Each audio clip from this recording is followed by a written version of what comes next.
Assalamualaikum warahmatullahi wabarakatuh. Salam sejahtera bagi kita semua. Apa kabar teman-teman sekalian? Semoga teman-teman hari ini dalam keadaan sehat semuanya ya. Eh, Pada pertemuan kali ini, mata kuliah Bank dan Lembaga Keuangan, saya akan menyampaikan materi berkaitan dengan otoritas jasa keuangan. Jadi, pada prinsipnya di dalam industri keuangan terdapat pihak otoritas yang berwenang untuk melakukan pengaturan dan pengawasan terkait dengan kegiatan operasional yang dijalankan oleh setiap industri keuangan, baik itu industri perbankan maupun industri non-bank. Untuk kali ini berkaitan dengan otoritas yang berwenang dalam pengaturan dan pengawasan industri keuangan non-bank, akan saya bahas berkaitan dengan lembaga atau badan otoritas jasa keuangan.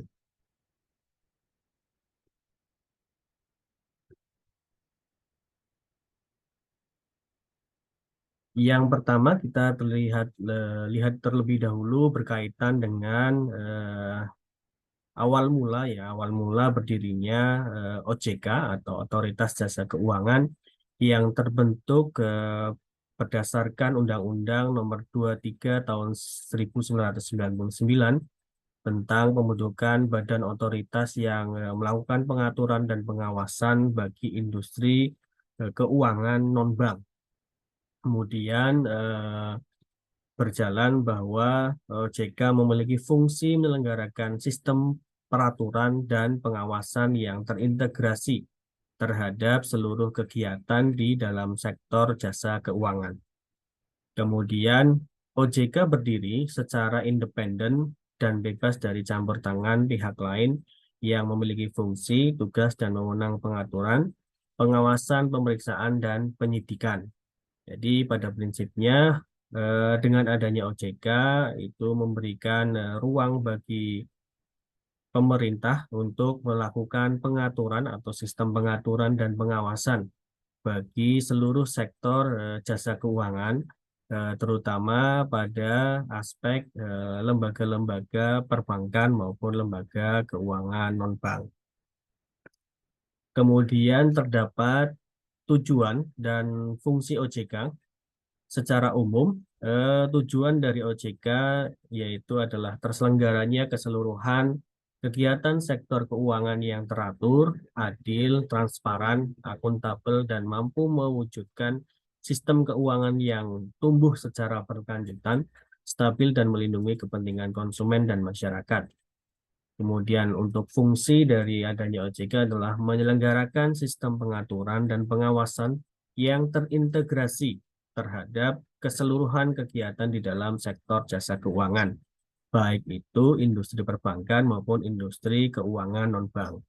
Jadi pada prinsipnya dengan adanya otoritas jasa keuangan diharapkan sistem yang berjalan di seluruh aspek industri keuangan itu bisa berjalan secara baik ya, kemudian secara transparan, secara akuntabel, kemudian dalam hal ini lembaga keuangan diminta untuk menciptakan pertumbuhan secara berkelanjutan. Jadi setiap industri keuangan itu harus tumbuh dan berkembang ketika menjalankan kegiatan usahanya. Kemudian selain itu juga bagaimana OJK memiliki fungsi untuk memberikan pengaturan dan pengawasan bagi keberlangsungan sistem keuangan yang ada di setiap industri keuangan, baik bank maupun non-bank, agar saling terintegrasi. Jadi ada database yang saling terkoneksi antara sistem informasi dari sudut pandang keuangan dari lembaga keuangan satu ke lembaga keuangan yang lain. Harapannya ada pengaturan dan pengawasan dari seluruh aspek kegiatan operasional yang dijalankan oleh masing-masing setiap lembaga keuangan. Kemudian untuk tugas dari OJK itu sendiri, tadi pertama dari sudut pandang pengaturan dan pengawasan itu ada tiga hal. Yang pertama kegiatan untuk jasa keuangan di sektor perbankan, kemudian di sektor pasar modal, kemudian yang ketiga kegiatan jasa keuangan di sektor industri keuangan non-bank, yaitu ada sektor asuransi atau perasuransian, kemudian dana pensiun, kemudian lembaga pembiayaan, dan lembaga jasa keuangan lainnya. Jadi secara garis besar dari sudut pandang tugas OJK melakukan pengaturan dan pengawasan itu meliputi 3 sektor, yaitu yang pertama dari sektor perbankan, kemudian sektor pasar modal, kemudian yang ketiga adalah sektor industri keuangan non-bank atau ada di dalamnya ada asuransi, ada dana pensiun, ada lembaga pembiayaan atau leasing, dan lembaga jasa keuangan lainnya seperti pegadaian dan sebagainya. Itu beberapa tugas OJK untuk melakukan pengaturan dan pengawasan ke 3 sektor industri keuangan yang ada di Indonesia. Kemudian untuk wewenangnya, jadi hal apa saja yang diberikan kewenangan bagi OJK. Yang pertama adalah melakukan pengaturan dan pengawasan jasa keuangan di sektor perbankan. Jadi melakukan pengaturan serta pengawasan dari seluruh kegiatan yang dijalankan oleh setiap industri perbankan. Kemudian yang kedua adalah melakukan pengaturan lembaga bank dan non-bank. Jadi mengatur bagaimana mekanisme pendirian, kemudian kelembagaan atau struktur organisasi, kemudian manajemen organisasi, kemudian manajemen operasional dari bank maupun non-bank itu sendiri. Kemudian yang ketiga adalah pengawasan lembaga bank dan non-bank, itu melakukan monitoring dan evaluasi terhadap seluruh kinerja yang dilaksanakan oleh setiap bank maupun lembaga keuangan non-bank dalam menjalankan aktivitas operasionalnya sehari-hari. Jadi apakah di setiap bank dan non-bank itu kegiatannya itu sudah sesuai atau belum dengan pedoman dan aturan yang ditetapkan oleh OJK. Kemudian bagaimana penilaian kinerjanya, apakah sudah tepat, layak atau sehat atau baik atau belum dari sudut pandang penilaian yang dilakukan oleh monitoring dan evaluasi dari sudut pandang OJK. Itu akan dilakukan secara berkala ya, secara berkelanjutan agar siklus industri keuangan yang terdapat di Indonesia, baik itu lembaga perbankan maupun lembaga non-bank, itu bisa berkelanjutan, tumbuh, dan berkembang secara baik dan sehat. Kemudian ada beberapa hal dari sudut pandang pengaturan dan pengawasan jasa keuangan di sektor perbankan. Yang pertama itu berkaitan dengan satu aspek kelembagaan, yaitu meliputi bagaimana pendirian bank, rencana kerja, anggaran dasar, kemudian kegiatan usaha bank. Kemudian yang kedua ada bagaimana tingkat kesehatan bank itu sendiri, biasanya diukur melalui penilaian kinerja keuangannya, yang biasanya akan dilakukan penilaian atau indikator penilaiannya dari sudut pandang rasio-rasio keuangan bank atau rasio keuangan. Kemudian yang ketiga adalah aspek kehati-hatian bank. Itu diukur melalui bagaimana bank melakukan manajemen risiko. Kemudian yang kedua adalah bagaimana bank melakukan tata kelola bank atau good corporate governance. Bagaimana prinsip-prinsip tata kelola perbankan itu dipatuhi, dilaksanakan secara baik atau tertib atau tidak sesuai dengan yang diawasi oleh otoritas jasa keuangan. Kemudian untuk pengaturan lembaga bank non-bank ada beberapa hal poin yang akan menjadi pengaturan. Yang pertama adalah menetapkan struktur organisasi dan infrastruktur lembaga keuangan. Kemudian yang kedua ada tata cara pengenaan sanksi sesuai dengan ketentuan perundang-undangan di sektor jasa keuangan. Kemudian yang ketiga adalah penetapan segala peraturan undang-undang atas segala aspek di sektor jasa keuangan. Jadi pengaturan lembaga bank dan non-bank ini, satu tadi bagaimana setiap bank maupun lembaga keuangan non-bank menetapkan struktur organisasinya atau manajemen organisasi, kemudian mempersiapkan infrastruktur atau sarana prasarana baik itu secara material maupun non-material. Kemudian yang kedua, tata cara pengenaan sanksi jika ada hal-hal yang tidak sesuai atau menyimpang dari peraturan ketetapan yang ditetapkan oleh otoritas jasa keuangan, maka ada pengenaan sanksi yang diberikan baik itu secara administratif maupun secara material. Ya, jadi Itu beberapa hal yang perlu harus ada pengaturan pengenaan sanksi bagi setiap jasa keuangan ketika melanggar dari hal-hal yang sudah ditetapkan dalam tata tertib atau aturan oleh otoritas jasa keuangan. Kemudian yang ketiga adalah penetapan segala peraturan undang-undang atas segala aspek di sektor jasa keuangan.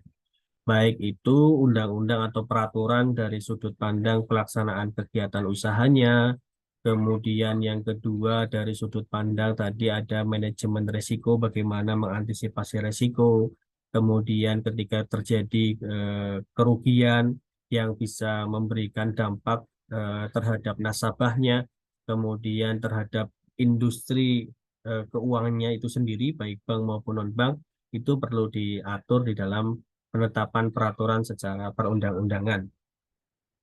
Kemudian yang ketiga dari sudut pandang pengawasan lembaga bank dan non-bank ini berkaitan dengan satu menetapkan kebijakan operasional pengawasan terhadap kegiatan jasa keuangan, dua memberikan izin dan mencabut atas segala kegiatan di bidang sektor jasa keuangan, tiga melakukan pengawasan, pemeriksaan, penyidikan dan perlindungan konsumen pada lembaga keuangan. Jadi OJK melakukan pengawasan ya atau melakukan monitoring dan evaluasi terkait tadi satu pertama menetapkan kebijakan operasional mengawasi apakah aktivitas kegiatan operasional atau kegiatan usaha di masing-masing sektor jasa keuangan itu bisa berjalan secara baik atau tidak atau berjalan sesuai dengan pedoman yang dianjurkan atau ditetapkan oleh pihak OJK atau tidak. Kemudian yang kedua, memberikan izin atas dan mencabut atas segala kegiatan di bidang sektor jasa keuangan. Jika tadi yang pertama ada hal-hal kegiatan operasional atau kegiatan usaha yang menyimpang atau melanggar dari ketentuan yang ditetapkan oleh OJK, maka lembaga keuangan bisa saja nanti akan diberikan sanksi sehingga terjadinya pencabutan kegiatan izin usaha atau kegiatan operasional bagi lembaga keuangan tersebut, termasuk juga OJK memberikan kesempatan bagi lembaga keuangan untuk memberikan pelenggaraan kegiatan atau layanan keuangan, di mana nanti OJK yang akan memberikan izin pelayanan jasa keuangan tersebut. Kemudian yang ketiga adalah melakukan pengawasan, pemeriksaan, penyidikan, dan perlindungan konsumen. Ini juga menjadi hal penting bagaimana juga OJK memberikan keberpihakan ya kepada konsumen agar setiap lembaga keuangan itu aware terhadap konsumennya atau nasabahnya jika sewaktu-waktu terjadi risiko atau kerugian yang dialami oleh setiap nasabah di lembaga keuangan masing-masing, maka OJK juga akan mendukung, membantu, mengawal ya, mengawasi, memeriksa dan menyidik serta melindungi kepentingan bagi nasabah atau konsumen di setiap lembaga keuangan masing-masing. Kemudian ada visi dan misi OJK. Visi OJK menjadi lembaga pengawas industri jasa keuangan yang terpercaya, kemudian melindungi kepentingan konsumen dan masyarakat dan mampu mewujudkan industri keuangan menjadi pilar perekonomian nasional yang berdaya saing global serta dapat memajukan kesejahteraan umum. Kemudian ada misi OJK. Yang pertama, mewujudkan terselenggaranya seluruh kegiatan di dalam sektor jasa keuangan secara teratur, adil, transparan, dan akuntabel. Kemudian mewujudkan sistem keuangan yang tumbuh secara berkelanjutan dan stabil. Kemudian yang ketiga, melindungi kepentingan konsumen dan masyarakat. Kemudian untuk tujuan OJK dalam sudut pandang perlindungan konsumen dan masyarakat, ini berkaitan dengan tindakan kerugian konsumen dan masyarakat. Nah, artinya jika sewaktu-waktu ada hal yang merugikan dari lembaga keuangan terhadap nasabahnya atau masyarakat, maka ada beberapa hal yang dilakukan OJK, yaitu yang pertama adalah upaya memberikan informasi dan edukasi atas karakteristik sektor jasa keuangan, layanan, dan produknya. Kemudian meminta lembaga jasa keuangan untuk menghentikan kegiatannya apabila kegiatan tersebut berpotensi merugikan masyarakat.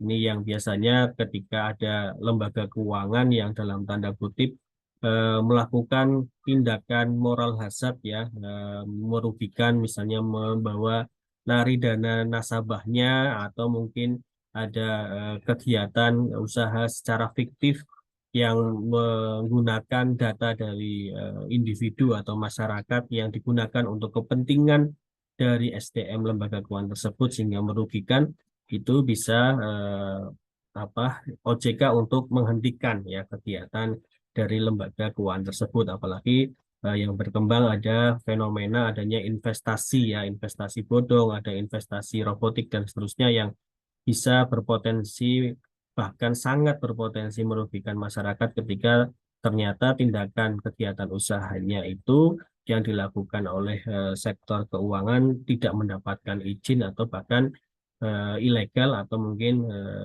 apa, tidak sesuai dengan pedoman dan aturan yang ditetapkan OJK. Itu bisa melakukan pelaporan dan melakukan tindakan kepada eh, otoritas jasa keuangan sesuai dengan kegiatan yang bisa merugikan individu masyarakat atau nasabahnya.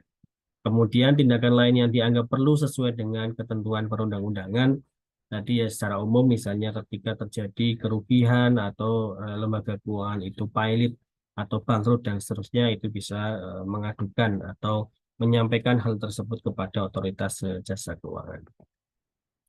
Kemudian berkaitan dengan pelayanan OJK terhadap pengaduan konsumen, itu satu bisa menyiapkan perangkat yang memadai untuk pelayanan pengaduan konsumen yang dirugikan. Jadi setiap lembaga keuangan itu menyediakan perangkat ya atau sarana bagi nasabahnya atau individu masyarakat untuk ketika ada hal-hal yang dirasa merugikan individu tersebut atau nasabah tersebut, ada sarana untuk menyampaikan keluhan ya atau pengaduan tersebut. Kemudian yang kedua membuat mekanisme pengaduan yang dirugikan oleh pelaku di lembaga jasa keuangan. Jadi ada prosedur aturan ya bagaimana ketika ada individu masyarakat atau nasabah di lembaga keuangan yang merasa dirugikan oleh perusahaan di jasa keuangan, mereka bisa mengetahui mekanisme atau cara atau proses untuk mengadukan kerugian yang dialami. Kemudian yang ketiga, memfasilitasi penyelesaian pengaduan konsumen yang dirugikan oleh pelaku lembaga jasa keuangan sesuai dengan undang-undang di sektor jasa keuangan. Jadi secara otomatis OJK itu memberikan kewenangan ya bagi konsumen atau individu masyarakat atau nasabah di setiap lembaga jasa keuangan ketika terjadi hal-hal yang merugikan atau berdampak buruk terhadap individu tersebut atau nasabah lembaga keuangan tersebut, maka OJK memberikan ruang untuk memberikan kesempatan pengaduan, kemudian cara untuk menyelesaikan permasalahan tersebut. OJK memberikan kesempatan untuk membantu ya kepentingan perlindungan bagi konsumen atau nasabah lembaga keuangan masing-masing. Kemudian ada koordinasi dan kerjasama antar lembaga otoritas jasa keuangan. Jadi OJK tentu akan melakukan sinergi dan kolaborasi ya dengan berbagai pihak, terutama otoritas yang berwenang. Di sini ada kerjasama OJK dengan BI, kemudian ada kerjasama OJK dengan LPS, Lembaga Penjamin Simpanan. Kemudian yang ketiga ada kerjasama OJK dengan pihak internasional. Itu ada beberapa hal yang secara umum nanti dilakukan dalam bidang kerjasama tersebut atau koordinasi tersebut. Kalau OJK dengan BI ini berkaitan dengan pengaturan dan pengawasan di bidang perbankan atau kaitannya dengan aktivitas yang dilakukan oleh seluruh industri perbankan. Kemudian OJK dengan LPS ini berkaitan dengan integrasi informasi terkait dengan permasalahan keuangan pada setiap lembaga keuangan bank. Jadi kalau ada nasabahnya yang dirugikan terhadap dana yang disimpan di salah satu bank, maka bisa melakukan pengaduan ya atau konsultasi terhadap OJK. Kemudian juga OJK bekerjasama dengan pihak internasional. Ini adalah pengembangan kapasitas berkaitan dengan bagaimana OJK menciptakan siklus iklim sektor keuangan yang sehat, bisa dengan melakukan studi banding ke beberapa negara maju. kemudian kerjasama informasi dan antisipasi kejahatan di sektor keuangan. Ini misalnya berkaitan dengan contoh penyalahgunaan dana untuk penggunaan eh, kegiatan terorisme, kemudian aktivitas pencucian uang, atau mungkin beberapa hal yang dalam tanda kutip berkaitan dengan tindakan-tindakan kejahatan keuangan, misalnya korupsi dan seterusnya. Itu bisa ada kerjasama OJK dengan pihak internasional secara garis besar adalah untuk mengembangkan ya bagaimana tata kelola, kemudian pengaturan, kemudian antisipasi untuk menghadapi hal-hal yang terjadi di sektor keuangan khususnya di Indonesia. Mereka bisa studi banding dan belajar kepada pihak internasional atau pihak negara-negara maju. Kemudian pengaturan yang dikembangkan atau diciptakan OJK untuk sektor perbankan itu ada beberapa hal dari sudut pandang pengaturan untuk kelembagaan, kemudian pengaturan untuk prudential banking atau prinsip kehati-hatian, kemudian termasuk pengaturan berkaitan dengan implementasi Basel. Ini merupakan aturan dari perbankan secara internasional agar seluruh sektor perbankan itu bisa menciptakan struktur perbankan yang secara sehat dan kuat. Itu nanti harapannya seluruh aspek implementasi yang disepakati bersama di dalam perbankan internasional bisa dijalankan di negara Indonesia. Beberapa hal dari sudut pandang ini diatur untuk mengawasi tadi ya, mengawasi, mengatur beberapa hal dari sudut pandang kelembagaan.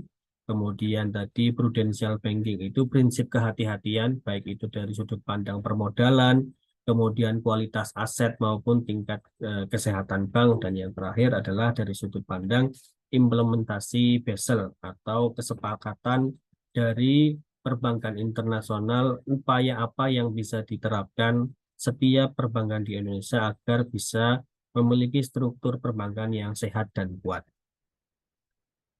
Kemudian ada pengawasan bank secara umum, dasar pengawasan yaitu untuk mengoptimalkan fungsi perbankan Indonesia agar tercipta sistem perbankan yang sehat ya dan berkembang serta memberikan kontribusi bagi perekonomian nasional. Jadi harapannya dengan adanya OJK ini, OJK membantu pemerintah agar setiap lembaga perbankan secara khusus bisa menciptakan sistem perbankan yang sehat dan kuat, kemudian mampu memberikan kepentingan bagi kontribusi kepada masyarakat maupun secara luas bermanfaat bagi peningkatan perekonomian secara nasional. Kemudian pentingnya pengawasan bagi bank dari sudut pandang peran OJK, satu adalah melihat bagaimana karakteristik usaha bank. Jadi bank tentu memiliki bermacam-macam jenis kegiatan usaha, maka harus diawasi apakah kegiatan usaha dilaksanakan secara tepat dan baik atau tidak. Kemudian yang kedua, potensi kegagalan suatu bank dapat bersifat sistemik. Jadi otoritas jasa keuangan bisa meminimalisir ya jika sewaktu-waktu terdapat bank yang mengalami kelalaian atau melanggar aturan dan seterusnya, itu bisa diproteksi terlebih awal atau sejak awal.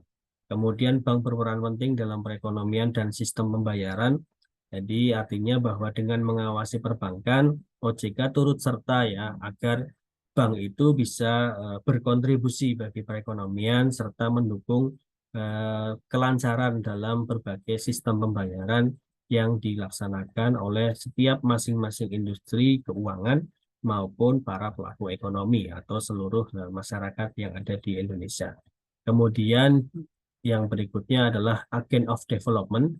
Bagaimana bank itu juga sebagai pihak atau agen untuk melakukan pengembangan. Salah satunya adalah upaya bank untuk memberikan kontribusi dari sudut pandang pengembangan bisnis, baik itu perusahaan yang skala nasional atau mungkin skala daerah, atau paling umum adalah yang sedang bergerak adalah di mana bank itu sebagai pihak yang melakukan pembinaan dan pendorong untuk pengembangan sektor UMKM ya. Jadi sebagian besar bank didorong agar aktivitas bisnis terutama di sektor UMKM itu harus lebih berkembang dan lebih maju lagi. Kemudian yang kelima adalah rawan penyimpangan dan kejahatan atau fraud. Jadi diharapkan dengan pengawasan bank ada beberapa hal yang harus diawasi, baik itu dari sudut pandang aktivitas secara internal maupun secara eksternal. Tadi saya sampaikan bahwa untuk mengantisipasi ketika terjadi tindakan-tindakan eh, penyalahgunaan wewenang dari SDM bank untuk kepentingan pribadi atau ada moral hazard yang dilakukan oleh masing-masing SDM bank. Kemudian juga termasuk juga moral hazard yang melibatkan pihak eksternal untuk kepentingan-kepentingan yang menyimpang. Tadi saya sampaikan untuk kegiatan terorisme atau mungkin kegiatan perjudian, kemudian kegiatan mungkin untuk korupsi dan seterusnya. Itu perlu harus dilakukan pengawasan di dalam industri perbankan. Tujuan pengawasan bagi bank, satu kebijakan memberikan kelulusan berusaha, atau artinya bahwa bank itu diberikan kesempatan untuk mengembangkan aktivitasnya secara inovasi dan kreativitas. Kemudian kebijakan prinsip kehati-hatian, tentu bank ketika melakukan pengelolaan aktivitasnya harus mengedepankan prinsip kehati-hatian dari sudut pandang aspek bagaimana mengelola sumber daya bersifat materi, ya, kemudian sumber daya non materi yang dilaksanakan untuk menciptakan tingkat keuntungan yang diharapkan. Jadi diharapkan prinsip kehati-hatian ini disesuaikan dengan bagaimana SDM Bank menjalankan aktivitasnya secara profesional dan berintegritas, sehingga kinerja di setiap masing-masing bank itu bisa mendapatkan tingkat keuntungan yang sesuai dengan target masing-masing bank dan meminimalisir terjadinya risiko kerugian. Kemudian yang ketiga, pengawasan yang mendorong bank untuk melaksanakan secara konsisten ketentuan internal yang dibuat sendiri. Jadi bank itu bisa menentukan standar operating prosedur masing-masing ketika menjalankan aktivitasnya, di mana bank secara umum adalah mengedepankan prinsip kehati-hatian. Jangan sampai aktivitas yang dilaksanakan itu justru meningkatkan tingkat kerugian atau tingkat risiko. Maka perlu ada beberapa hal yang bisa ditingkatkan dari sudut pandang pengawasan dan pengaturan secara internal di dalam masing-masing bank itu sendiri. Kemudian pengawasan bank dari sudut pandang risiko ini bisa dilihat dari risiko yang memiliki tingkat yang tinggi atau memfokuskan pada aktivitas bank yang mengandung risiko tinggi, kemudian memungkinkan pencegahan terjadinya permasalahan pada bisnis dan elemen penunjang kegiatan operasional bank yang teridentifikasi memiliki risiko tinggi, kemudian mencapai sistem perbankan yang sehat guna mendukung kestabilan sistem keuangan dan pertumbuhan ekonomi nasional yang berkesinambungan.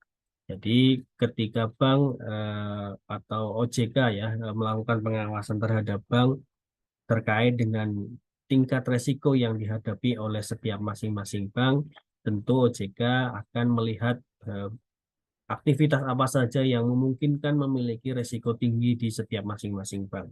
Kemudian yang kedua, ketika ada resiko yang tinggi, maka antisipasi apa yang dihadapi oleh bank itu ketika nanti jika sewaktu-waktu dihadapkan resiko itu oleh setiap masing-masing bank tersebut.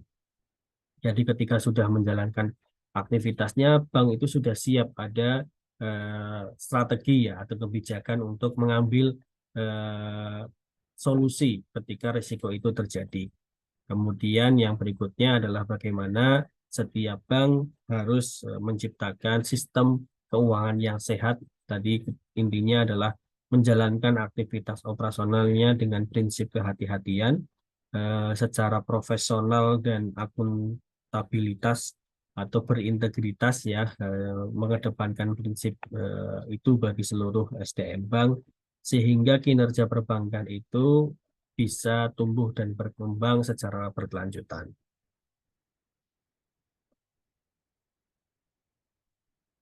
Mungkin itu yang dapat saya sampaikan berkaitan dengan materi pada pertemuan hari ini dari sudut pandang otoritas jasa keuangan.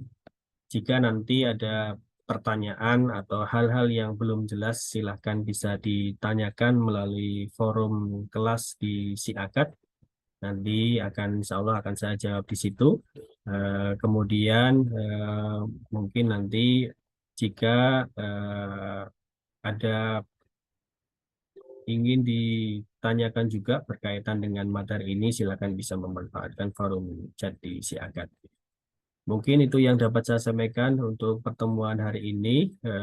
Kurang lebihnya saya mohon maaf dan terima kasih atas waktu dan perhatian teman-teman sekalian. Saya akhiri untuk pertemuan hari ini. Wassalamualaikum warahmatullahi wabarakatuh.